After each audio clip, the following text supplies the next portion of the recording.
Hey there guys, so it's that time of year again where I do my top 5 anticipated films of next year, 2023. And if you see my previous list, the top 5 anticipated films of 2022, you notice that 3 films that were meant to come out last year is pushed onto 2023. So only 2 films on this list are brand new. But 2023 is just stacked, and this is really tricky, and also I've got them in order this time in terms of anticipation. So my number 5 is a gamble, and that's the Teenage Mutant Ninja Turtles Mutant Mayhem. Yes, I know what you're thinking. There's so many films coming out next year that are easily going to be better than this, like the Marvel movies, Christopher Nolan's Oppenheimer, Martin Scorsese's Killer of the Flower Moon. But this is a film I'm very curious about. I'm a massive Ninja Turtle fan. The live action 1990 is still one of my favourite films of all time. And everything I heard about this sounds promising. Even though we haven't got a trailer yet, and this film could easily skip theatrical release and go on Paramount Plus. But the pictures of the animation looks really cool, and I'm glad they're going back to animation because there's so much they can do with animation. I think we're done with live action at the moment after the Michael Bay films.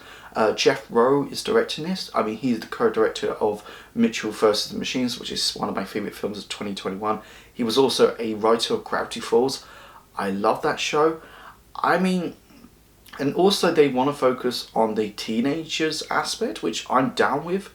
The 2 things I don't want to see is another origin story, because we've seen that done so many times, and plus Shredder as the main villain, because I think that villain is just so oversaturated at the moment in the franchise. Number 4 is The Next Goal Wins, and this is a sports comedy drama, and it's based on a true story about this Dutch American football coach who was tasked with to train one of the weakest teams in the world in Samoa and making them to elite squad.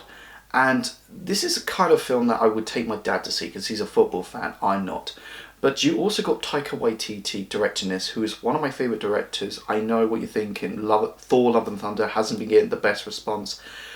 Yes, I do think it's a step down from Ragnarok, but I still liked it, and Taika Waititi is still one of my favourite directors. You got Michael Fassbender in the lead role. 6 years ago, Michael Fassbender was like my favourite actor of all time, but he's kind of dropped out from the spotlight, and I'm hoping this is the comeback role. So my number 3 is the anime film Suzume no Chimari, and this is about a 17-year-old girl named Suzumi who helps this young mysterious man close doors to the outer side that are releasing disasters all over Japan.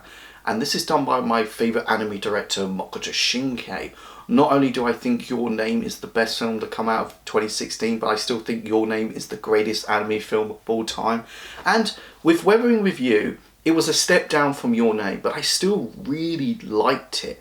And I'm hoping this, after the success of Belle that came out last February, this will get a much bigger and longer release, because I still think that anime films in Japan are still underappreciated. My number 2 is Pixar's Elementals. Now, the film is about Amber and Wade, who live in a world where different residents are like land, fire, water, air, and they fall for one another, but they can't touch each other because they're different elements. When I first heard this premise, it sounds like Avatar: The Last Airbender, but when I saw that teaser trailer of in the subway, it completely sold me. I'm a massive Pixar fan. Pixar is my favourite animation studio. 9 times out of 10, anything that come out of Pixar is gold. It's amazing. I mean, that's why Turning Red is still one of my favourite films of 2022. And I love it when Pixar tackles something new. I mean, at its core, this film is basically a romantic comedy. And we've not seen that done before in Pixar, but we're also dealing into diversity and relationship complications.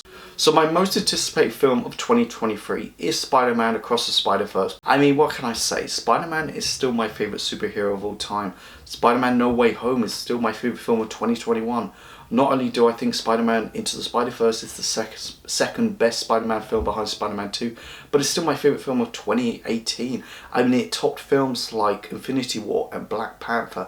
And after the most recent trailer, we're going to dive more into the Spider-Verse. We're going to see so many different types of spider people, whether it's like Bombastic Bang or Spider-Man 2099, Spider-Punk, but we're possibly going to see some from our childhood as well.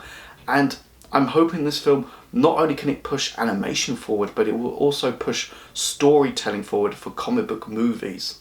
Thank you so much for watching this video, guys. Go like, share and subscribe. Let me know what are your top 5 anticipated films of next year. Go check out my Facebook, my Twitter and my Instagram page. You guys are awesome. I've got your back.